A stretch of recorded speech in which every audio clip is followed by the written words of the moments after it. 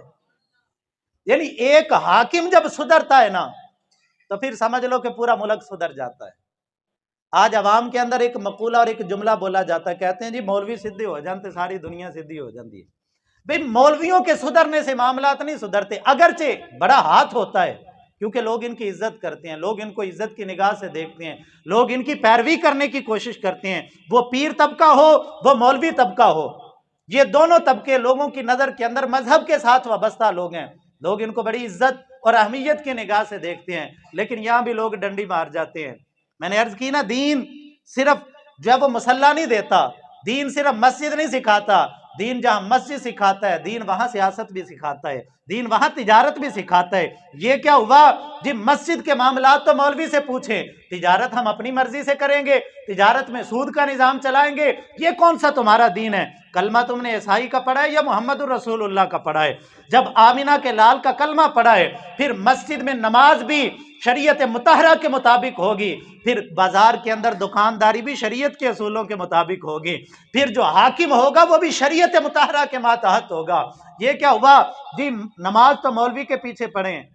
اور حاکم ہمارا جو ہے وہ لنڈا لفنگا اور جو ہے وہ کائنات کا بدمعاش ترین انسان ہو۔ یہ دو رنگی چھوڑ، یک رنگ ہو جا، سراسر موم ہو یا سنگ ہو جا۔ اگر معاشرے کا ماحول بگڑا ہوا ہے تو اس میں کہیں نہ کہیں میرا بھی کردار شامل ہے، کہیں نہ کہیں آپ کا کردار بھی شامل ہے، اور جتنا کردار میرا اور آپ کا شامل ہوگا کل قیامت کے دن اتنا ہی سوال اللہ رب العزت کو اس کا جواب دینا پڑے گا۔ مت سمجھو کہ ہم چھوٹے ہوئے ہیں۔ ایا سب الانسان ان یترک سدی، اللہ پاک قرآن پاک کے اندر فرماتا ہے، فرمایا کیا انسان نے سمجھا ہم نے بے مہارا چھوڑ دیا؟ فرمایا نہیں، ہم نے تمہیں بے مہارا نہیں چھوڑا، یہ تم سے کل قیامت کے دن سوال جواب ہونے ہیں۔ ہر چیز کا مالک تیتھوں لیکھا مانگسی، رتی گھاٹنا ماشا ہو۔ وہ پیر باؤ سرکار نے فرمایا تھا قرآن پاک کی آیت کا ترجمہ کرتے ہوئے، فَمَن يَعْمَلْ مِثْقَالَ ذَرَّةٍ شَرًّا يَرَهُ، ایک ذرے کے برابر بھی برائی کرو گے اللہ پاک قیامت کے دن کھول کے رکھ دے گا اور کل قیامت کے دن اس کا جواب دینا پڑے گا۔ اچھا، یہ حاکموں کو خط لکھے، اب وقت چونکہ مختصر ہے میں ایک نیا موضوع نہیں شروع کرنا چاہتا۔ یہ تقریباً 6 ہجری کے واقعات ہیں، اور 6 ہجری کے اندر ہی نا ایک بڑا خوبصورت واقعہ ہوا۔ نبی پاک صلی اللہ علیہ وسلم کی ایک بی بی صحابیہ ہیں، حضرت خولہ بنت ثعلبہ رضی اللہ تعالی عنہا۔ یہ ایک گمنام سی عورت ہیں، اوس بن مالک ان کے خاوند ہیں، اپنے خامند کے ساتھ ہی انہوں نے اسلام قبول کیا، انصاریہ بی بی تھیں، تو گمنام سی گھریلو خاتون تھی، گھر سے باہر نکلی نہیں، بس نماز پڑھنے مسجد میں جانا، نماز پڑھ کے گھر آ جانا، بوڑھی ہو چکی تھیں۔ تو اچانک ایک واقعہ ایسا ہوا کہ قیامت تلک کے لیے اس بی بی کا نام اللہ کے قرآن میں آ گیا، اس بی بی کا ذکر قرآن کے اندر آ گیا، خولہ بنت ثعلبہ۔ کہ ایک دن نا رات کو بیٹھے ہوئے ہیں تو خامند نے کسی بات کا کہا، ملنے کے لیے بلایا تو بی بی ضد کر گئی، اس نے کہا نہیں، میں انکار کر دیا۔ اب خامند کو غصہ آیا، غصے کے اندر آ کے نا اس نے کہا کہ انت علی کظہر امی، تو مجھ پہ ایسے ہے جیسی میری ماں ہے، یعنی بیوی کو ماں کہہ دیا۔ اس کو مسئلہ زہار کہا جاتا ہے شریعت مطہرہ کے اندر،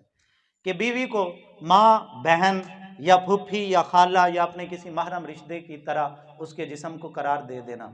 اچھا، اب حضرت اوس بن مالک رضی اللہ تعالیٰ عنہ، اور یہ اسلام میں پہلا واقعہ تھا، کفار مکہ زہار کو طلاق قرار دیتے تھے،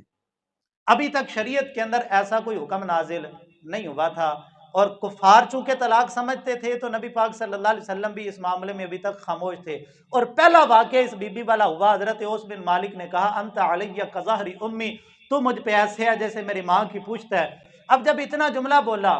تھوڑی دیر گزری تو شوہر بھی پریشان ہو گیا اور بیوی بھی پریشان ہو گئی، دونوں کو افسوس ہوا کہ بھئی ہم نے کیا کر دیا ہے۔ یہ دیکھیں نا، 3 طلاقیں دیتے ہیں اکٹھی ایک ہی سانس کے اندر، جاتے نو تینے واری، بلکہ 3 تو چھوڑ کے بریک ہی نہیں لگاتے، 100 پہ جا کے اکٹھی بریک لگاتے ہیں، تینوں 100 نہیں 200 1000 تک بول دیتے ہیں۔ یعنی جب غصہ چڑھا ہوتا ہے نا، یہ جب غصہ چڑھتا ہے تو یہ ہانڈی کے ابلنے کی طرح ہوتا ہے، اور جب ہانڈی ابلتی ہے تو اپنے کنارے داغدار کرتی ہے۔ اب وہ فوراً بول تو دیتا ہے بندہ، پھر بعد میں مولویوں کے پاس جاتے ہیں، مولوی صاحب ہن دسو اسی کی کریے۔ بھی پہلے شریعت مطہرہ کے مطابق تم نے دیکھی، شرع پاک کہتی ہے اول تو طلاق کو اسلام پسند نہیں کرتا، لیکن اگر مجبوراً چاروں ناچار اگر دینی پڑ جائے تو پھر اسلام یہ کہتا ہے حالت پاکی کے اندر عورت کو ایک طلاق دو اور چھوڑ دو، 3 مہینے کے بعد وہ خود دو ہو جائیں گی اور عورت آزاد ہوگی، اپنی آگے نکاح بھی کر سکتی ہے اور واپس بھی آ سکتی ہے۔ حدیث قرآن پاک کے اندر فرمایا طلاق مرتان، وہ بس یار 2 طلاقیں بڑی ہوتی ہیں، فَإِمْسَاكُمْ بِمَعْرُوفٍ أَوْ تَسْرِيحٌ بِإِحْسَان، چاہو تو پھر اچھے طریقے سے روک لو، چاہے تو اچھے طریقے سے چھوڑ دو۔ تو اسلام نے جو طریقہ کار منتخب کیا وہ یہ تھا کہ 2 سے آگے حد کو کراس نہ کرو، لیکن ہمارے نوجوان حد کراس کرتے ہیں، اور حد کراس کرنے کے بعد اب مولویوں کے پاس آتے ہیں، کہتے ہیں جی مولوی صاحب کوئی راہ کڈو۔ اب مولوی بیچارہ کیا راہ نکالے، اب پھر مجبور ہو کے نا بھابیوں کے پاس جاتے ہیں۔ اب وہ ساری زندگی اہل سنت کے ساتھ تعلق رکھنے والا بندہ اب جب مصیبت پڑی تو اپنا مذہب ہی تبدیل کر لیا، اپنا مسلک کی تبدیل کر لیا، اور غیروں کے پاس جا کے فتویٰ لے لیا، اور وہاں چونکہ اس معاملے کے اندر رعایت دے دیتے ہیں، اور پھر کہتے ہیں جی کوئی نہیں جی، کبھی کوئی کہتا ہے جی غصے سے دیتی ہے۔ بھئی یار ایمانداری سے بتاؤ، کبھی پیار سے بھی کوئی طلاق دیتا ہے؟ اپنی بیوی کو محبت کے ساتھ بیٹھے ہوں، خوش گپیاں ہو رہی ہوں تو کہے کہ بھی اپنی بیوی کو جا مینوں تیرے نال بڑا پیار ہی تے تینوں طلاق، ایسے تو نہیں ہوتا، بھئی غصے میں ہی ہوتی ہے۔ اور پھر کبھی بہانہ یہ لگاتے ہیں جی ایک تھاں بیٹھے ہیں، ایک مجلس میں دی تھی نا 3 طلاقیں، تو ایک مجلس کی 3 طلاقیں مولوی صاحب کیسے ہو گئی؟ بھئی یہ تمہارے باپ کی شریعت ہے، جب تمہارا نکاح ہوا تھا تو ایک ہی مجلس میں ہوا تھا کہ الگ الگ مجلسوں میں جا کے پڑا تھا؟ بھئی وہاں ایک جگہ بیٹھ کے 3 دفعہ قبول قبول قبول جب کیا تھا تو وہاں پہ ایک جگہ بیٹھ کے جب 3 دفعہ قبول ہو سکتا ہے تو 3 دفعہ طلاق ایک جگہ بیٹھ کے نہیں ہو سکتی؟ یعنی عجیب قسم کے ہم نے اپنے ذہن سے خود اختراعات گھڑ لیتے ہیں اور پھر اپنے لیے رستہ نکالنے کی کوشش کرتے ہیں، رستے وہی ہیں جو شریعت مطہرہ نے مقرر کر دیے ہیں۔ اب حضرت بی بی خولہ، ان کے خامن نے کہہ دیا تو مجھ پہ میری ماں کی طرح ہے، اب یہ پریشان ہوئی، بچے ان کو سنبھال لیں، اگر وہ کہتی ہیں جی اگر خامن کے پاس چھوڑوں تو وہ ضائع ہو جائیں گے، ان کی پرورش کون کرے گا، اگر اپنے ساتھ رکھوں تو میرے پاس تو مال ہی نہیں ہے، وہ بھوکے مر جائیں گے۔ نبی پاک صلی اللہ تعالیٰ علیہ وسلم کی بارگاہ مقدسہ میں حاضر ہوئیں۔ حضرت عائشہ پاک فرماتی ہیں میں اس وقت نا اپنا سر دھو رہی تھی، تو یہ بی بی خولہ، مائی خولہ بنت ثعلبہ، یہ حضور کی بارگاہ میں حاضر ہوئیں، یا رسول اللہ صلی اللہ علیہ وسلم یہ میرے خامد نے یہ جملہ بول دیا ہے، تو حضور مہربانی فرمائیں اس معاملے میں مجھے حکم فرمائیں۔ تو نبی پاک صلی اللہ علیہ وسلم نے فرمایا بھی ابھی تک شریعت کے اندر اس بارے میں کوئی حکم نازل نہیں ہوا، معروف عرف کے مطابق اس کو طلاق سمجھا جاتا ہے، لیکن ابھی تک اسلام کے اندر اس کے بارے میں کوئی حکم نازل نہیں ہوا۔ تو کہنے لگی حضور دیکھیں نا میرے بچے اگر خامن پاس رہیں گے تو ضائع ہو جائیں گے،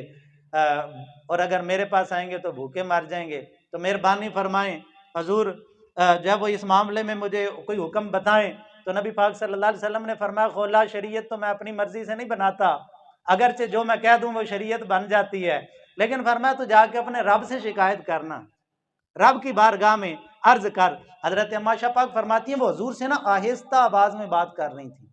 ایک ہی کمرہ ہے، عائشہ پاک اسی میں سر دھو رہی ہیں، اسی میں حضور بیٹھے ہوئے ہیں، اسی میں مائی خولہ بنت ثعلبہ حضور سے سرگوشیاں کر رہی ہیں۔ اماں پاک فرماتی ہیں میرے کانوں تک آواز نہیں گئی، حضور نے فرمایا چل جا کے رب کو سفارش پیش کر۔ تو مائی خولہ بنت ثعلبہ اماں پاک فرماتی ہیں اسی کمرے کے ایک کونے میں گئیں، مصلی بچھا لیا، مصلی تو نہیں اس دور میں ہوتے تھے، وہاں تو جہاں سر جھکا لیا وہی مصلی بن گیا۔ تو بی بی خولہ بنت ثعلبہ نے جا کے زمین پہ سر رکھا، اور عائشہ پاک فرماتی ہیں کہ وہ بار بار یہ کہہ رہی تھی اللہ مہربانی فرما، میری حالت پہ رحم فرما، اور فرماتی ہیں کہ نہ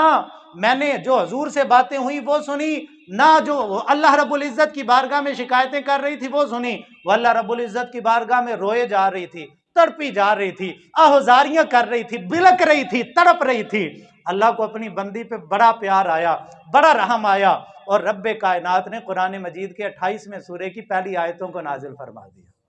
قد سمع اللہ قول التی تجادلک فی زوجہا، اس سورت کا نام ہے سورۃ المجادلہ، 28ویں پارے کی پہلی سورت جو ہے اس کا نام ہے سورۃ المجادلہ۔ مجادلہ کہتے ہیں لڑنے والی عورت کو، لڑنے والی جھگڑنے والی عورت کو۔ تو وہ بی بی چونکہ اللہ تعالیٰ سے جھگڑ رہی تھی،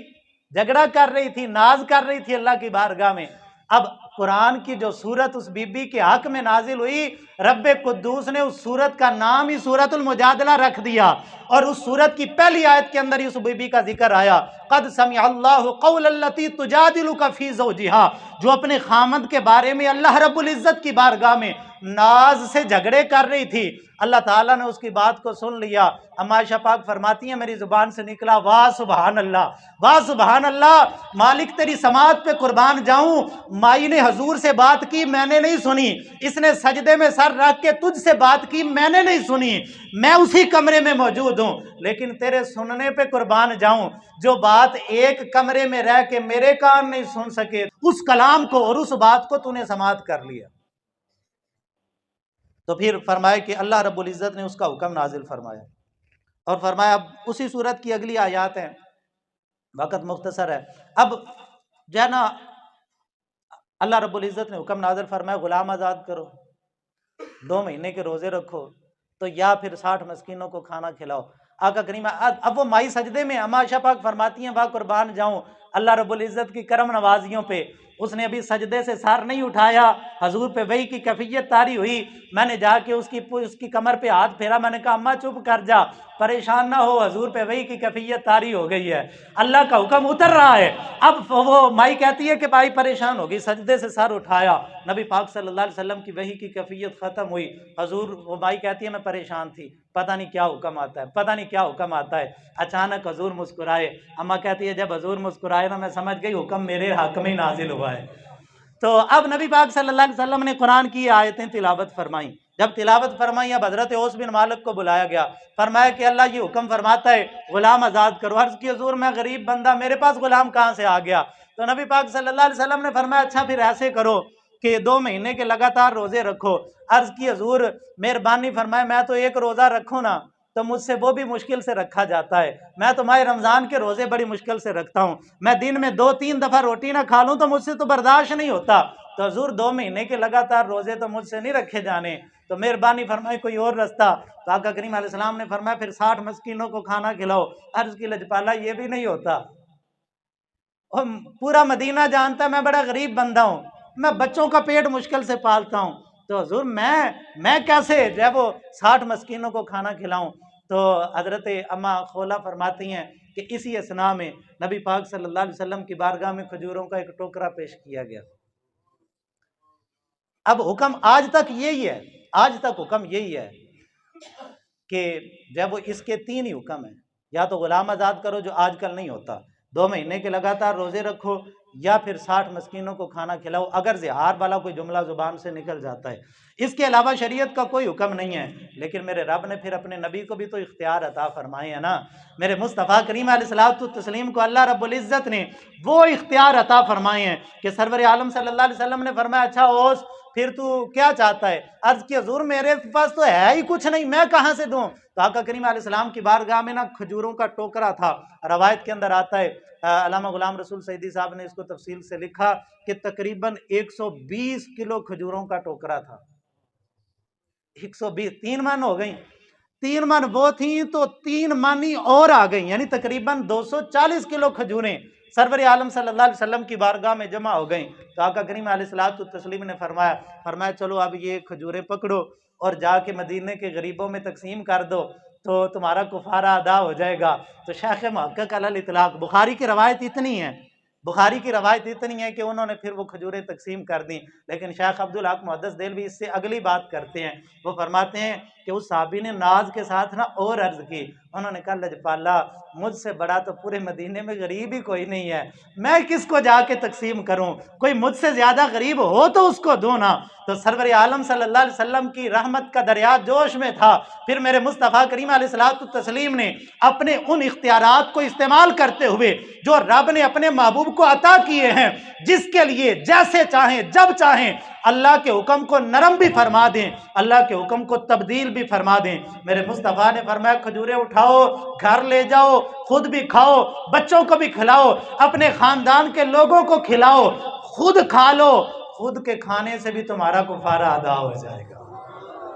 لیکن فرمایا یہ حکم تمہارے لیے ہی ہے، یہ نرمی تمہارے لیے، کسی اور کے لیے یہ نہیں ہے۔ باقی قیامت تلک کے لیے حکم وہی ہے کہ پھر یا تو 2 مہینے کے روزے ہیں یا پھر 60 مسکینوں کا کھانا ہے۔ یہ حکم زہار جو اترا نا، یہ سن 6 ہجری میں، جن ایام میں نبی پاک صلی اللہ علیہ وسلم نے شاہان عالم کو خطوط لکھے، یہ انہی ایام کا واقعہ اللہ۔ اور اس مائی کا نا حضرت عمر بڑا ادب کیا کرتے تھے۔ ایک دن بڑے بڑے سردار اکٹھے ہیں، حضرت عمر رضی اللہ تعالیٰ عنہ کی خدمت میں یہ مائی آ گیا، آپ رستے میں جا رہے ہیں، رستے میں جاتے جاتے نا وہ مائی آ گئی، عمر بات سنو، فرمایا اما حکم کرو۔ تو وہ کہنے لگی عمر میں تجھے جانتی ہوں، جب تو مکے کے بازاروں میں نا اونٹ چرایا کرتا تھا، پھر اللہ نے تجھے دولت اسلام سے مالا مال کیا، آج تجھے لوگ امیر المومنین کہتے ہیں، تو کہیں اس امارت پہ غرور کے اندر مبتلا نہ ہونا، اللہ سے ڈرتے رہنا۔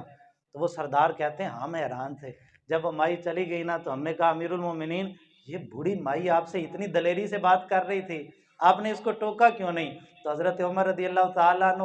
روتے ہوئے کہنے لگے، فرمایا تمہیں پتہ نہیں یہ وہ مائی ہے کہ جب مصلی پہ سر رکھتی ہے نا تو اللہ اس کی باتوں کو سنتا ہے،